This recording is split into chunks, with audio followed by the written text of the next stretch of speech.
Hello दोस्तों, स्वागत है आप सभी का मेरे चैनल क्यूरियस आरएस कॉर्नर में। तो आज हम लोग पढ़ने जा रहे हैं द मुगल एम्पायर के बारे में। तो आपने आज से पहले कभी ना कभी मुगल एम्पायर का नाम सुना होगा, क्योंकि ये एक ऐसी डायनेस्टी थी जिसने हमारी इंडिया के ऊपर बहुत सालों तक राज किया था।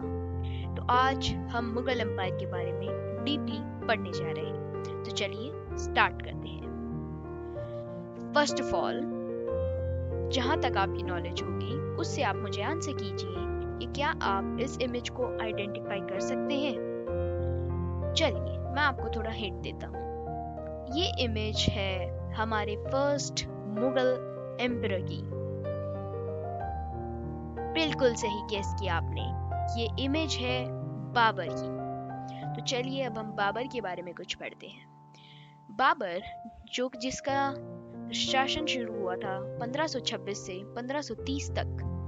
अब आपके लिए ये बात ध्यान रखने वाली बहुत ज़्यादा इम्पोर्टेंट है कि जब भी आपको किसी भी रूलर का ये ब्रैकेट में ईयर्स दिया जाता है, इसका मतलब ये होता है कि कब उस शासक ने कब से लेकर कब तक शासन किया था।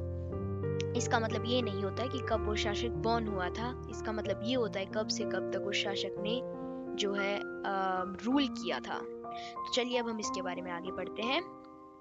सो Babar was the first Mughal emperor, जैसे कि मैंने आपको बताया, who became the ruler of old Delhi. अब देखो, ओल्ड दिल्ली जो है, हम यहाँ पे ओल्ड दिल्ली लिखते हैं, पर रियलिटी में जो ओल्ड दिल्ली है उसे हम चांदनी चौक बोलते हैं, और जो न्यू दिल्ली है उसे हम कनॉट प्लेस बोलते हैं। तो old Delhi by defeating Ibrahim Lodi at Panipat in 1526। अब इब्राहिम लोदी कौन था, ये कौन सी डायनेस्टी का था, इस सब के बारे में मैं आपको अपनी दिल्ली सुल्तान्स वाली वीडियो में बताऊंगा, जो कि बहुत जल्द आने वाली है। तो मैं आपको भी इतना बता देता हूँ कि इब्राहिम लोदी लोदी डायनेस्टी का था, और लोदी डायनेस्टी हमारी लास्ट डायनेस्टी थी, और उसकी लास्ट रूलर था इब्राहिम लोदी, जिसको बैटल ऑफ पानीपत में बाबर ने 1526 में हरा दिया था। Next, from the later half of the 16th century, the Mughals expanded their kingdom from Agra and Delhi. तो अब उन्होंने पानीपत से अपना शासन शुरू किया और धीरे धीरे करके आगरा और दिल्ली तक अपना शासन फैलाते गए। Until in the 17th century, they control nearly all the part of the subcontinent.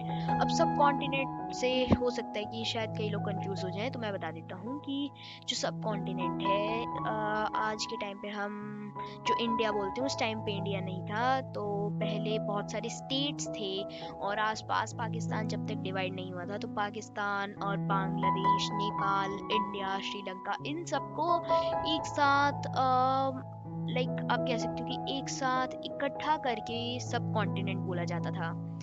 Next, the legacy left by them stands unparalleled. इसका मतलब कि उन्होंने जो शासन किया उसका मुकाबला आज तक कोई नहीं कर पाया। तो चलिए अब देखते हैं कि आखिरकार मुगल्स कौन थे।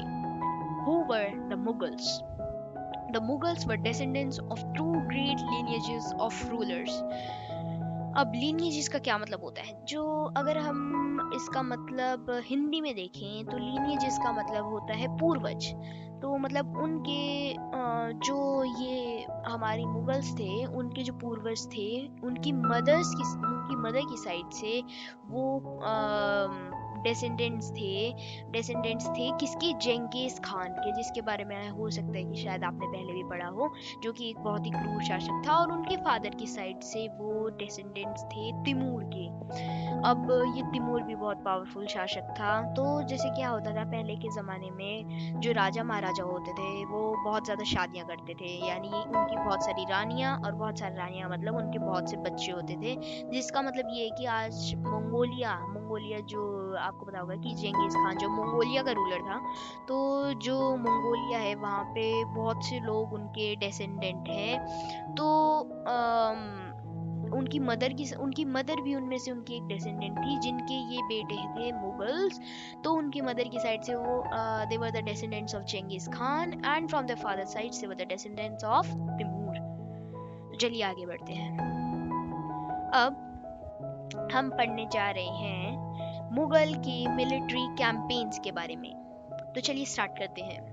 Babar the first Mughal emperor captured Delhi in 1526, जैसे कि मैंने आपको पहले बताया, by defeating Ibrahim Lodi in the battle of Panipat. ठीक है, but he could not rule for a very long time. अब इसका मतलब क्या है? जैसे आपने बाबर की एज में देखा था कि बाबर ने रूल किया था सिर्फ और सिर्फ 1526 से लेकर 1530, सिर्फ 4 साल। तो इसका मतलब सिर्फ 4 साल रूल करना, क्योंकि उस टाइम पे राजा महाराजा होते थे, कम से कम 20-30 साल तो आराम से रूल करते थे।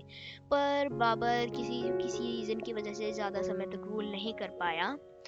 तो after his death in 1530 his son Humayun became the second Mughal emperor. उसका जो बेटा था हुमायूं, वो सेकंड मुगल एम्परर बना था, क्योंकि उसकी डेथ 1530 में हो गई थी। शेर खां, अब ये शेर खां कौन था? शेर खां जिसको आप, अगर मैं एक और टर्म, इसका एक और नाम आपको बताऊं तो शायद आप इसे पहचान जाए। शेर खां का दूसरा नाम था शेर शाह सूरी, जो कि सूरी डायनेस्टी का जो सूरी डायनेस्टी थी उसका बहुत बड़ा शासक था। तो शेर खां उर्फ आप कह सकते हैं शेर शाह सूरी डिफीटेड हुमायूं एट चौसा।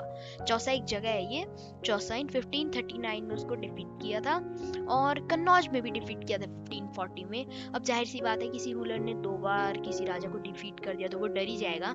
वो forcing him to flee to Iran, यानी वो ईरान भागने पे मजबूर कर दिया था हुमायूं को। He recaptured Delhi in 1555 with the help of Safarid Shah but died soon afterwards. अब इसका क्या हुआ? देखो, मैं आपको बताता हूँ कि उसने दोबारा, हुमायूं का बेटा था अकबर, मैं आपको पहले क्लियर कर देता हूँ, हुमायूं का बेटा अकबर था, और उस टाइम पे अकबर सिर्फ कुल मतलब 12-13 साल का होगा। तो सफारीद शाह, ये सफावी डायनेस्टी का एक रूलर था, तो इसने हुमायूं की हेल्प करी थी शेर खां से, या फिर शेर शाह सूरी से उसका शासन वापस लेने में।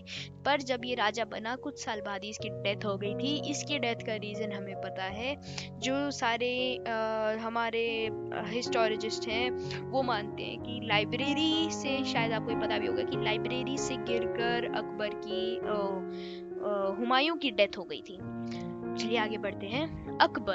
अकबर के बारे में मोस्टली लोग जानते होंगे, पर फिर भी हम पढ़ते हैं कि Akbar became the emperor of Delhi at the age of 13, जैसे कि मैंने आपको बताया उसकी डेथ हो गई थी, 12-13 ईयर्स का था वो Akbar. So he was very contented and soon began to handle the entire empire successfully, यानी कि बहुत वो काबिल था और उसने पूरा एम्पायर अच्छे से संभालना शुरू कर दिया था। In 1568, he seized the Sisodia capital of Chittor, and in 1569, Ranthambore. During the period of 1570 to 1585, he started military campaign in Gujarat, which was followed by campaigns in the east in Bihar, Bengal, and Orissa. During the period 1585 to 1605, the Akbar expanded his empire. अब इसका मतलब क्या है? 1568 में उसने चित्तौड़ की Sisodia capital जो थी उसको सीज कर लिया था, यानी उसको भी कब्जा लिया था, और 1569 में रणथंभौर को कब्जा लिया था। अब 1570 से 1585 के बीच में उसने मिलिट्री कैंपेन गुजरात में शुरू किया था, और उसके बिहार, बंगाल और उड़ीसा जो कि ईस्ट में है वहाँ पे भी उसने अपने कैंपेन कंटिन्यू करे थे। अब 1585 से 1605 अकबर ने अपना एम्पायर बढ़ाया था आसपास के एरियाज में। आगे बढ़ते हैं। Akbar captured Chittor, so Ranthambore 1569, Gujarat, Bihar, Bengal, Kashmir, Berar, Khandesh etcetera 1585 to 1605। अब जैसे कि मैंने आपको ऊपर बताया कि अकबर इस टाइम पे बहुत सारे जो टेरिटरीज थी उस टाइम के स्टेट्स थे उनको कैप्चर किया था, सिटीज को कैप्चर किया था। तो चित्तौड़ को कैप्चर किया था 1568 में, रणथंभौर को कैप्चर किया था 1569 में, और गुजरात, बिहार, बंगाल, कश्मीर, बेरार, खंडेश और अन्य कुछ राज्यों को कैप्चर किया था 1585 से 1605 के टाइम पीरियड के बीच में। अब नेक्स्ट हम पढ़ने जा रहे हैं आगे जहांगीर के बारे में। अब अकबर का बेटा था Jahangir. Jahangir became the emperor in 1605. He continued the military campaigns started by Akbar. He continued, यानी कि जो अकबर ने मिलिट्री कैंपेन जैसे कि हमने पीछे पढ़ा उनको जहांगीर ने कंटिन्यू किया था 1605 में। Jahangir to campaign against Sikhs and Ahoms. Campaigns जो हमारे सिक्स थे, जो हमारे गुरु थे, जो हम बोलते हैं गुरु गोबिंद सिंह, गुरु नानक, उनके, और अहोम्स का जो राज्य था, अहोम्स के बारे में मैं एक सेपरेट वीडियो बना दूंगा। अहोम्स और गॉन्स वगैरह जो थे उनका मैं एक सेपरेट वीडियो में हम कवर करेंगे। अभी आप इतना समझ लो बस कि सिक्स और अहोम्स के अगेंस्ट जो है जहांगीर खड़ा हुआ था, उनके सपोर्ट में नहीं, उनके अगेंस्ट में, यानी उनके खिलाफ जहांगीर ने बहुत सारे कैंपेन अरेंज करे थे। अब नेक्स्ट हम पढ़ेंगे शाहजहां के बारे में। अब शाहजहां जो था वो जहांगीर का बेटा था। तो after Jahangir, Shahjahan took the control of the Mughal empire. He continued Mughal campaigns in the Deccan. Shahjahan captured Ahmednagar and Bijapur. अब मेरे को पता है कई लोग शाहजहां को ताजमहल से भी ताजमहल की वजह से भी जानते हैं, क्योंकि शाहजहां ने अपनी प्रिय पत्नी मुमताज बेगम की याद में बनवाया था ताजमहल, जैसे कि हम सब लोग जानते हैं। तो after Jahangir, Shahjahan took the control. अब इसका मतलब जब जहांगीर की डेथ हुई उसके बाद शाहजहां ने कंट्रोल संभाला और मुगल कैंपेन्स को डेक्कन के अंदर पहुंचाया, डेक्कन के अंदर कंटिन्यू किया। शाहजहां कैप्चर अहमदनगर और बीजापुर को जो है शाहजहां ने बाद में कैप्चर कर लिया। अब हम पढ़ेंगे हिस्ट्री के सबसे क्रूर शासक औरंगजेब के बारे में। Aurangzeb reign changes from 1658 to 1707। अब जो औरंगजेब था उसने जो शासन काल किया था। अब देखो आपके लिए एक यहाँ पे टिप है, जब भी किसी भी जगह रेन का मतलब लिखा होता है, रेन का मतलब होता है उस शासक का शासन काल। ठीक है, चलो आगे बढ़ते हैं। His campaign against Maratha chieftain Shivaji, जो हम छत्रपति शिवाजी बोलते हैं, was very important, क्योंकि उनके खिलाफ ये बहुत स्ट्रांगली खड़ा हुआ था। कई बार उसने उन्हें कैप्चर भी किया था, पर हर बार शिवाजी जो अपनी चतुराई की वजह से निकल जाते थे। Initially, Aurangzeb got success, but soon Shivaji declared himself as an independent king after being insulted by Aurangzeb. अब जैसे मैंने आपको बताया औरंगजेब गॉट सक्सेस, इसका मतलब शिवाजी को मारा नहीं था, उस टाइम पे शिवाजी को पकड़ लिया था, पर जैसे मैंने आपको बताया वो अपनी चतुराई की वजह से भाग निकले थे। But soon Shivaji declared himself an independent king after being insulted by Aurangzeb. अब क्योंकि औरंगजेब ने उनकी इंसल्ट कर दी थी तो शिवाजी ने खुद को इंडिपेंडेंट बता दिया था। इंडिपेंडेंट उस टाइम पे इंडिपेंडेंट घोषित करना बहुत जरूरी होता था, क्योंकि अगर कोई राजा खुद को इंडिपेंडेंट घोषित कर देता है, इसका मतलब कि वो किसी भी राज्य के ऊपर अटैक करने से फ्री हो जाता है। ठीक है, अब नेक्स्ट हम बढ़ेंगे, इसी के बारे में और कंटिन्यू करते हैं।